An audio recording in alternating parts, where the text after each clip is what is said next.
बिल्कुल आप ठीक कह रहे हैं दिनेश। जिस लेवल पे अब इजराइल और ईरान की लड़ाई पहुंच गई और जो बातें डोनाल्ड ट्रंप ने बोली हैं, डोनाल्ड ट्रंप ने यह बोला है कि अब डील नहीं होगी, डील का वक्त चला गया, now we want total surrender. एक जमाना था कि जब दुनिया कहती थी ईरान से कि साहब बातचीत कर लेते हैं, मोल भाव कर लेते हैं, आप थोड़ा सा पीछे हटो, हम थोड़ा सा पीछे हटते हैं, चलो बीच का पाथ निकालते हैं। ईरान ने मना कर दिया। आज की तारीख में नेतन्याहू ने मन बना दिया है कि इसको गाजा बना देगा तेहरान को, और वो कर भी रहा है। जो आप कह रहे हैं कि 60 हवाई जहाज किसी देश की राजधानी के ऊपर कैसे उड़ सकते हैं, हाउ इज इट पॉसिबल? इसका मतलब आपका एयर डिफेंस का सिस्टम उसने पूरा का पूरा ध्वस्त कर दिया है, ये चकनाचूर कर दिया है। अब इन लोगों के पास और कोई चारा नहीं है, ऊपर से मौत बरसेगी, ये बात तय है। और जो सर बता रहे थे ना वो पेनिट्रेटर, वो जीबीयू सर जो आपने बताया था 57 जीबीयू 57 के बारे में सर ने बताया था, उसमें यह सलाहियत है कि 200 फुट नीचे जमीन पे जाके फटता है। पहले वो ड्रिलिंग मशीन की तरह ड्रिल करता है, फिर वो जाएगा, फिर नीचे चाहे न्यूक्लियर हो चाहे खमेनेई हो, दोनों को ढूंढता है वो। दिनेश एक और बात है, अगर आपको याद रखना है, गजब बॉम्ब है, अंदर जाकर फटता है जीबीयू। और ये सत्ताधीशों एक बात और है, ये कारनामा इजराइल पहली बार नहीं कर रहा है।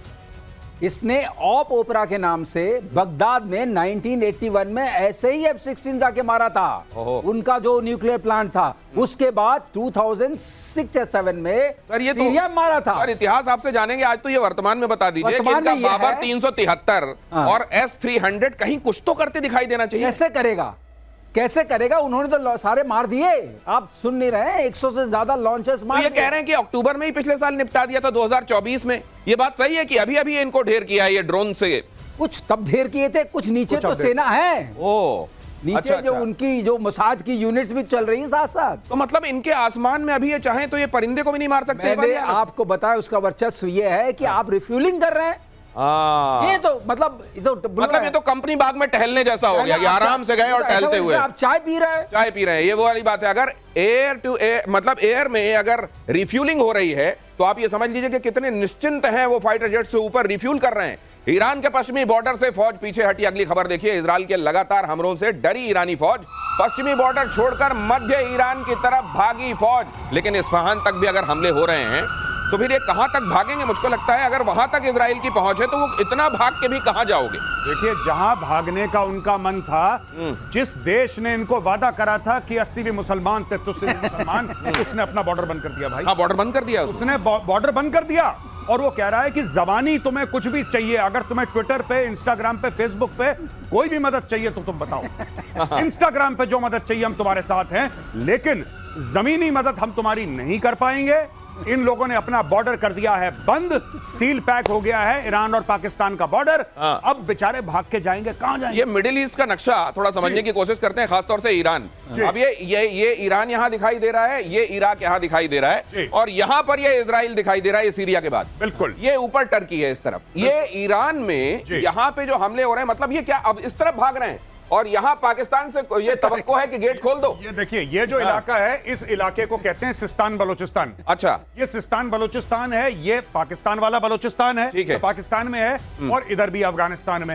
ये पूरा यहां पे जहां पे ये है पूरा, ये पूरा इलाका भाइयों ने ब्लॉक कर दिया कि तुम इधर मत आना, तुम इधर आना मत, इधर कोई जाएगा नहीं क्योंकि अफगानिस्तान है। ठीक है, यहां पे सुन्नी मेजोरिटी है, शियाओं के साथ क्या करेंगे आप भली भांति परिचित हैं। यहां पे इराक है, इराक का वैसी बेड़ा गर्क हो रखा है, राइट, बहुत मुश्किल है। एक उनको उम्मीद थी पाकिस्तान से, पाकिस्तान ने इन्होंने पीठ पे खंजर उतारा। लेकिन वो पाकिस्तान वाले कह रहे हैं कि भाई साहब अगर यहां हमने कर दिया, हमको अपना पूरा फौज का ज्यादातर हिस्सा यहां डिप्लॉय करना पड़ेगा। इधर वाले में क्या होगा? फिर तहरीक तालिबान पाकिस्तान उसके लिए फ्री फॉर ऑल हो जाएगा। और वहां मोदी जी कह रहे हैं कि ऑपरेशन सिंदूर खत्म नहीं हुआ। हाँ, ये भी सैंडविच कहते हैं इसको। दूसरी बात और, बेंजामिन नेतन्याहू ने कई साल पहले कहा था कि ईरान के पास और पाकिस्तान के पास न्यूक्लियर नहीं होना चाहिए। तो अब इस बात से पाकिस्तान में हड़बड़ी मची हुई है कि ईरान का तो जो हो रहा है वो हो रहा है, हमारा अगला नंबर है क्या? अब ये देखिए, जज्बे वाली कौम है। मैं इनके टेलीविजन प्रोग्राम देख रहा हूं पिछले 4-5 दिन से, और पाकिस्तान में इतना खौफ है, इतना खौफ है। कहता है एक बात करता है अखंड भारत की, एक बात करता है ग्रेटर इजराइल की, तो कहता फिर खान साहब आप बताइए क्या चल रहा है? कह रहा अरे भाई बीच में हमें ना निपटा दें ये दोनों मिलके, क्योंकि इनके बॉर्डर मिल जाएंगे। फिर ये बातें चल रही हैं। मारा जा रहा है ईरान को और थप्पड़ जो है ना वो उधर जाकर पाकिस्तान तक को लग रहा है। अब ये देखिए क्यों होता है। आपको मालूम है अगर एक कमरे में परीक्षार्थी बैठे हुए हैं और अचानक फ्लाइंग स्क्वाड आ जाए और नकल चेक करने लगे कौन कौन लेकर आए, वो जो कोने में बैठा होता है ना अंदर लेकर, वो भी खर्रा लेकर फड़फड़ा रहा होता है कि न जाने यहां ना आ जाए। यही हो रहा है पाकिस्तान के साथ। ईरान में बड़े पैमाने पर internet blackout, social media platform इस्तेमाल करने पर पाबंदी। ईरानी सरकार ने अपने नागरिकों को चेताया व्हाट्सएप टेलीग्राम का इस्तेमाल न करें, किसी भी लोकेशन बेस्ड ऐप का इस्तेमाल ना करें। इजरायली टारगेट किलिंग के बाद अलर्ट जारी, इजरायली ऐप्स के जरिए ट्रैक कर रहा है ईरान कह रहा है। अब ये इनको हर जगह भूत नजर आ रहा है, हाँ। यहां भी भूत वहां भी भूत। अगर ये कर भी रहे हो तो इतने सारे कमांडर मारे जाने के बाद खामेनेई कह रहे हैं कि वो हो सकता है मॉस्को रवाना हो गए हो, कहीं किनारे से निकल लिए हैं। इस तरह की स्थिति में आपको व्हाट्सएप तो डर लग रहा है। दिनेश आप ये कह रहे थे ना ट्विटर पे सपोर्ट करेंगे, व्हाट्सएप पे सपोर्ट करेंगे, वो भी बंद हो गया। सपोर्ट कैसे रिसीव करेंगे? पाकिस्तानी व्हाट्सएप भी नहीं भेज पाएंगे कि हम आपके साथ खड़े हैं, आप चिंता मत करिए, आप बिल्कुल फिक्र ना करें, पाकिस्तान एटमी मुल्क पाकिस्तान आपके साथ कह रहा व्हाट्सएप। बेसिकली क्या है मैं आपको बता दूं कि इन लोगों ने 2-3 गलतियां करी। सबसे पहले सीनियर कमांडर्स को एक लोकेशन छोड़िए, इनको एक गाड़ी में भी ट्रैवल नहीं करना चाहिए। ये भाई 5-5, 6-6 बिल्कुल जैसे अंगूर का गुच्छा होता है, अंगूर के गुच्छे की तरह ये लोग लटक रहे थे एक कमरे में। अब अंगूर का गुच्छा आप दिनेश भाई देखोगे आपके मुंह में पानी आएगा। बिल्कुल इजराइल के मुंह में पानी आ गया। इजराइल ने वहीं पे बम मारा जहां पे अंगूर का गुच्छा था। एक साथ 5-5, 6-6 निपटे इनके। तो ये चीज हो गई। अब इनको डर लग रहा है कि व्हाट्सएप टेलीग्राम, अरे भाई चिड़िया चुग गई खेत, तुम्हारा जो खेल होना था वो खेल हो चुका है। अब व्हाट्सएप, अब एक बात बताइए, कोई बेचारा सब्जी बेचने वाला तेहरान में वो व्हाट्सएप चलाएगा, इजराइल उसकी लोकेशन जान के क्या करेगा? ये तो आपके जो सरकार वाले, और ये खुद ट्वीट कर रहा है खामेनेई। मैंने अपनी ट्वीट में मैंने उसको बोला था कि सर ऐसा है कि आप कोई भी इलेक्ट्रॉनिक डिवाइस ऐसी अपने साथ लेकर मत चलना, और अगर किसी ने आपको कोई मोबाइल फोन गिफ्ट करा है ना कुछ दिन पहले, तो आप सबसे पहले उसको ठिकाने लगाओ, क्योंकि यहूदी ढूंढ रहे हैं आपको। ये Jews are looking for you। घड़ी घड़ी मोरा दिल धड़के, हाय धड़के क्यों धड़के, घड़ी गिफ्ट की गई थी मुनीर की तरफ से। कहीं घड़ी फोन ये सब गिफ्ट में लेकर आप इसलिए तो शिकार नहीं बन रहे हैं। ट्रंप का दावा, खामेनेई कहां, अमेरिका को पता है फिलहाल खामेनेई को नहीं मारेंगे। We know but for the time being will not kill, ये कहा है ट्रंप ने। ईरान बगैर शर्त सरेंडर करे, हमारा धैर्य चुक गया तो फिर और ज्यादा खतरा हो जाएगा। अच्छा ये ट्रंप जो है, पर एक बात तो मुझको लगता है इजराइल ने इनको बयान देने के लिए रखा है क्या? नहीं, एक तो बयान देने का, ट्रंप ने बोला हम तुम्हें नहीं मारेंगे, फिलहाल के लिए नहीं मारेंगे। फिर कल पता लगेगा कि हो गया, फिर वही बात करेगा जो हम कल कह रहे थे कि मैं मजाक कर रहा था। हाँ मजाक। ठीक है, ये ट्रंप वैसे ही है, ये पलट जाएगा अपने बयान से। आज कह रहा है कि नहीं मारेंगे नहीं मारेंगे नहीं मारेंगे, और चुपचाप इजराइल को बोल रहा है कि अच्छा ये बड़ी मजे की बात आप कह रहे हैं। एक बात इससे जोड़ दूं, एक बात, ये पाकिस्तान में भी यही बात हो रही है कि भाई ईरान से तो ओमान में बात चल रही थी अमेरिका की, ओमान में बात चल रही थी, अगले दिन मार दिया। तो इधर का नाम नहीं ले रहे लेकिन यहां मार दे। अब ये बिल्कुल बात सही कह रहे हैं कि ट्रंप कह रहे हैं कि तुम सुरक्षित हो, इसका मतलब खामेनेई को और चिंता कर लेनी चाहिए। मैं क्या हेलमेट से बैठ जाओ, तो यही डरने की पूरी बात है, वो कह रहा है कि पूरी बात है, क्योंकि ये जो ट्रंप है ये बोलता कुछ है, कहता कुछ है, सोचता कुछ है, और तीनों चीजों में कोई रिलेशन नहीं है इसके। इसकी जबान, इसका दिमाग, इसका दिल, इन तीनों का तार नहीं है, बीच में कटे हुए हैं तार इसके। ये दिल में कुछ महसूस करता है, दिमाग से कुछ सोचता है, बोलता कुछ है, सुनता कुछ है। इसने बोल दिया, ये कह रहा है कि भाई साहब आप चिंता मत करो, इसके पसीने निकल गए होंगे खामेनेई के अभी। ये भाई के पसीने निकल गए होंगे कि अब तो ट्रंप ने बोल दिया चिंता मत करो, अब चिंता का विषय है भाई, अब चिंता का विषय है। अगली खबर देखिए, ईरान के सुप्रीम लीडर खामेनेई की अमेरिका को धमकी। अमेरिका ने हमला किया तो गंभीर अंजाम भुगतने होंगे, हम किसी भी सूरत में सरेंडर नहीं करेंगे। खामेनेई ने कहा सैन्य हस्तक्षेप अमेरिका के लिए विनाशकारी होगा, खामेनेई ने कहा। अगली खबर भी देख लीजिए, ईरान के सुप्रीम लीडर को लेकर बड़ा दावा, खामेनेई ईरान छोड़कर मॉस्को निकल लिए। सोशल मीडिया पर किया जा रहा है ये बड़ा दावा, और उसके सबूत के तौर पर एक तस्वीर भी रखी जा रही है जो मैं आपके सामने रखूंगा। लेकिन क्या खामेनेई के लिए ईरान में बंकर खत्म हो गए हैं? ये तस्वीर रखी गई है, देखिए। ये पीके श्रीवास्तव सर आप इसको समझाइए जरा। UAE 129 ये कहा जा रहा है कि भाई साहब ये ईरान में, बाकी देखिए पूरा एयर स्पेस कहीं कुछ नहीं दिख रहा है, ये निकल प्लेन जा रहा है, ये निकल लिया मॉस्को की तरफ से, ये निकल लिया। हाँ तो ये निकल लिया इसलिए क्योंकि वो खामेनेई चले गए, उन्होंने समझ लिया कि ये जो ट्रंप है ये विश्वसनीय नहीं है, कह रहा है कि आप सुरक्षित। ऐसे ही ट्रंप ने कहा कि हमको लोकेशन पता है लेकिन हम कुछ नहीं करेंगे, वैसे उन्होंने लोकेशन बदल दी। दिनेश ये पूछिए गया क्यों मॉस्को? क्योंकि अभी पुतिन ने इनको हैप्पी बर्थडे कहा है ट्रंप को। अच्छा, उसका ख्याल रखते हुए उसने कहा मॉस्को ही सुरक्षित जगह है। और बंकर की आप बात कर रहे हैं, इस बंकर में घुसेंगे जब बंकर 200 फीट नीचे 300 फीट नीचे वाला बंकर सुरक्षित नहीं है, हाँ। तो कौन सा बंकर नहीं, सुरक्षित? तो फिर अगर बंकर सुरक्षित नहीं है, उधर मॉस्को जा रहे हैं और उधर ट्रम्प कह के आए हैं कि G8 से रशिया को नहीं निकालना चाहिए था, उधर पता चला पुतिन ने फोन करके बोला कि हाँ खामेनेई जी हमारे पास सुरक्षित हैं। हैं? ये इससे कौन? पूरी सुरक्षा है, पूरी सुरक्षा है, बिल्कुल। ये सुरक्षा में कोई कमी नहीं है। ये बिल्कुल संभव है। अब ये सिस्टम से बाहर है। अब ये सिस्टम से बाहर। अब आप ये देख लीजिए कि अगर इन्होंने बयान दिया हम सरेंडर नहीं करेंगे, उसके तुरंत बाद एक प्लेन टेक ऑफ करता है और मॉस्को की तरफ निकल लेते हैं और वो कह रहे हैं कि अमेरिका को ये बहुत भारी पड़ेगा, और पता चल रहा है वो मॉस्को में पुतिन के बगल में बैठे। आप सोचिए वैसी स्थिति, कैसी स्थिति है ईरान के लिए, ईरान की आवाम के लिए। ईरान पर जंग में उतरने की तैयारी में ट्रंप। अगली खबर देखिए, अमेरिकी अफसरों का बड़ा दावा, न्यूक्लियर साइट्स पर अमेरिका हमला कर सकता है। फोर्डो साइट पर इजराइल के साथ मिलकर अटैक पर विचार चल रहा है। ट्रंप आज रात युद्ध में कूद सकते हैं, इजरायली मीडिया कह रही। किसी ने कहा मेजर साहब कि फोर्डो की स्पेलिंग बनती है FORDO, फोर्डो।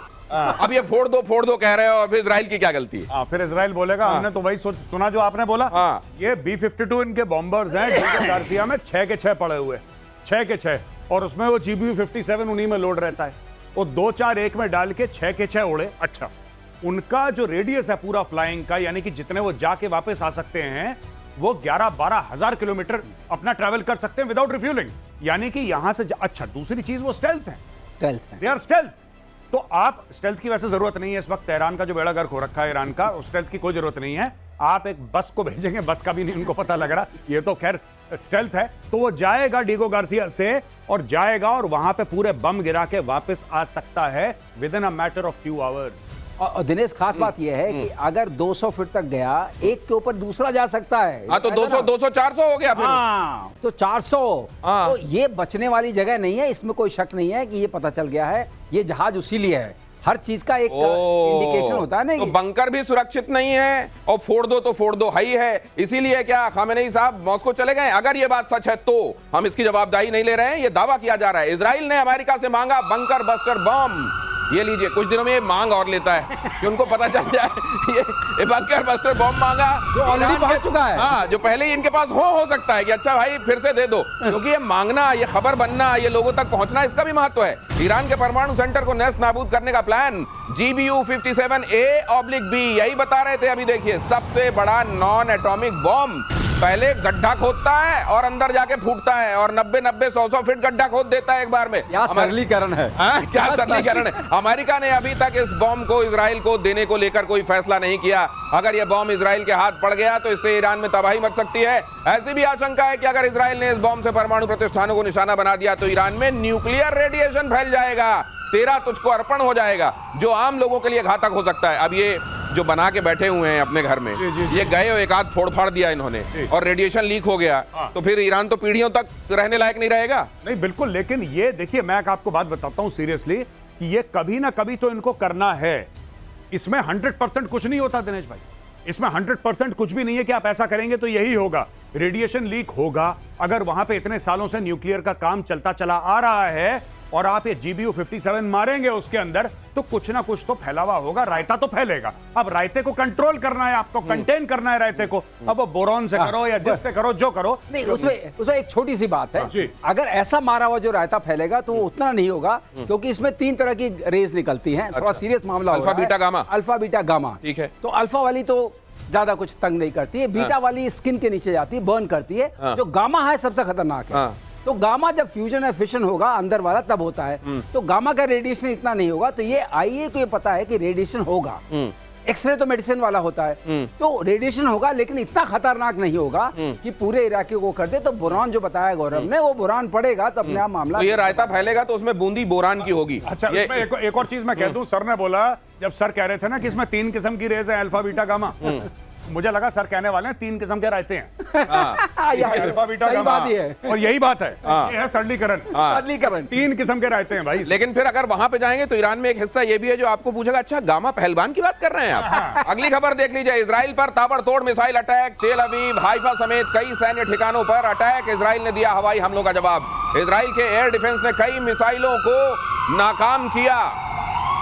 सवाल ये भी है कि अमेरिका ने जब ये कहा कि हमने पूरा हवाई नियंत्रण स्थापित कर लिया है, तो ट्रंप को तो आदत है साथ में अपने उसकी जोड़ दे। हाँ, तो उन्होंने जोड़ दिया कि हमारा एयर डिफेंस क्या गजब का काम कर रहा है वहां पर, उनके आयरन डोम के साथ मिलकर, उनके एरो के साथ मिलकर देखिए हमने क्या गजब का काम किया है। साथ में उन्होंने अपना हथियार बेच दिया भाई साहब उसी ट्वीट में। वो ट्रंप हर समय बेचेगा।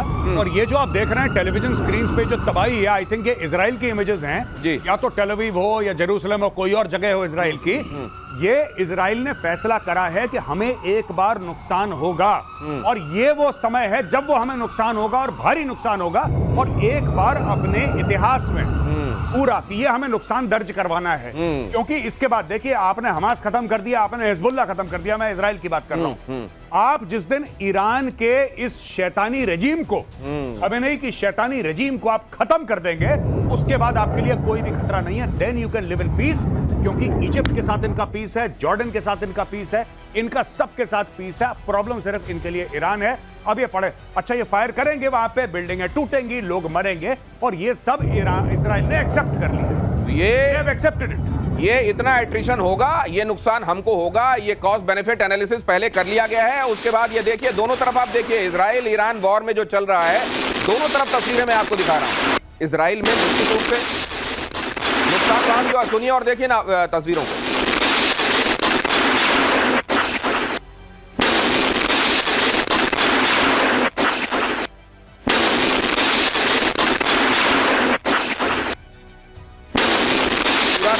ये आप देख रहे हैं ड्राइंग का कम ये डाइनिंग लग रहा है मुझको, और यहाँ देख रहे हैं आप फ्रिज विज सब वहां पर। तो ऐसा नहीं है, फतेह 1 जैसी जो मिसाइलें छोड़ी जा रही हैं, हम लोगों ने पहले भी कहा था कि फतेह 1 और इमाद और जो खीबर शिकान, शिकान आपने बोल के समझाया था, वो तीनों हाइपरसोनिक मिसाइल हैं। और वो तीनों पेनिट्रेट कर सकते। और इसमें भी सर ये पहले ये कर रहे हैं कि पहले छोटी मिसाइलें और ड्रोन भेजते हैं, एंगेज करते हैं एयर डिफेंस सिस्टम को, और उसके बाद इनको भेज देते हैं। हाँ, लेकिन एयर डिफेंस सिस्टम जो बैलिस्टिक वाला जो होता है वो इनको एंगेज करता है, उतना कंफ्यूज नहीं होगा। अच्छा। लेकिन ये मिसाइल्स उसमें से खीबर शिकान पेनिट्रेट कर सकती है, इसको ये हज कैसम भी बोलते हैं। अच्छा। दूसरी बात यह है, लेकिन जो आप कह रहे थे ना कि कुछ तो देना पड़ेगा, कुछ तो देना ब्लड कॉस्ट, कोई कंट्री अपने ब्लड कॉस्ट को, जो खून का जो कहते हैं ना, खून देना पड़ेगा आजादी के लिए। वो हमारे, उन्होंने भी नारा लगाया था, तुम मुझे खून दो मैं तुम्हें आजादी दूंगा। बिल्कुल बिल्कुल वही वाली बात है ये वही वाली बात है। और वो कहते हैं, हमारे मध्य प्रदेश में कहते हैं, और आप जानते होंगे इसको, कि घड़ी भर की वेदना सब दिन का आराम। तो कुछ दिनों तक ये सहा जा रहा है, लेकिन इजराइल जानता है कि आगे अगर वो ये कर ले गया तो फिर क्या इंतजार कर रहा है। ईरान ने हाइपरसोनिक फतेह मिसाइलों से किया हमला, ज्यादातर फतेह को भेदने में नाकाम आयरन डोम। तो ईरान ने इजराइल पर फतेह हाइपरसोनिक मिसाइलों से हमला कर इजरायली एयर डिफेंस को भेजने का दावा किया है। इस्लामिक रेवोल्यूशनरी गार्ड्स कॉर्प्स ने इस ऑपरेशन को टर्निंग पॉइंट बताया है। ये तो खैर चल रहा है, लेकिन मैं एक बात और जानना चाह रहा था मेजर गौरव आर्य। ईरान के डिप्लोमेट्स कह रहे हैं कि हमको तवक्को थी कि भारत ईरान पर हो रहे हमलों की निंदा करेगा।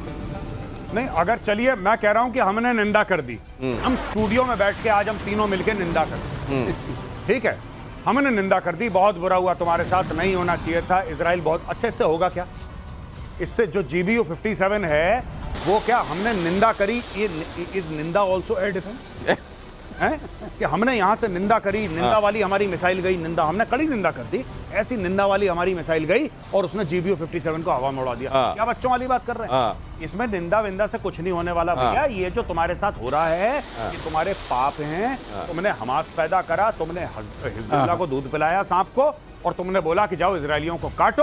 और इनको एक बात पता है कि ईरान इज दी रेजिम। मैं लोगों की बात नहीं कर रहा, ईरान के अच्छे लोग हैं ईरान के, लेकिन जो रेजिम है that is the head of the snake. इसलिए हो रहा है। भारत निंदा कर लो, कल पार्लियामेंट में निंदा कर। बिल्कुल सही बात है, निंदा और वहां सॉलिडेरिटी। चीन जैसी सॉलिडेरिटी चाहिए क्या? हम तुम्हारे साथ हैं, ये जो हो रहा है बहुत बुरा हो रहा है, ये मुंह चला दिया, ये तुम्हारे साथ खड़े हुए लोग हैं। अगली खबर देखिए, ईरान में चीन के कार्गो विमान उतरने का दावा।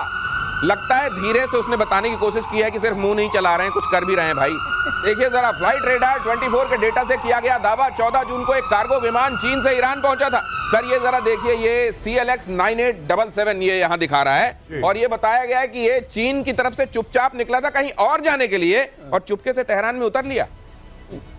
मतलब आपको शक है इस जहाज में कुछ न कुछ तो है। तो किस लिए गया होगा ये? अब चीन भेज रहा है। दवा आई जब हम मर गए। इस दवा का कोई काम नहीं है, जो दवा इसके अंदर होगी उससे कुछ नहीं होने वाला है। बहुत देर कर दी हुजूर आते आते, बहुत देर कर दी हुजूर आते आते। तो ये अच्छा, ये मेरे ख्याल से इन्होंने भेजा भी इसलिए होगा कि अब इस्तेमाल तो होगा नहीं, भेज दो, वापस भी आ जाएगा, कहने को भी हो जाएगा भेजा था। It is an export version. हाँ, एक्सपोर्ट वर्जन वाला, एक्सपोर्ट वर्जन हाँ, है ये हमने अगर इसका वर्जन है भाई, हाँ, इसकी कोई गारंटी नहीं है। अगर धोखे से इस्तेमाल कर लिया और वो चला नहीं तो ये ध्यान रखना एक्सपोर्ट वर्जन है, ये चाइना के ऊपर कोई ब्लेम गेम नहीं हो। वैसे दिनेश एक बात बता दूं, अगर इसके अंदर वो एक्सपोर्ट वर्जन उन्होंने भेजा है तो इनके पास वो सिस्टम नहीं जो चला सके। हाँ। ऐसा नहीं कि आपने भेजा और मैंने चलाया, हाँ, तो ये नहीं हो पाता है।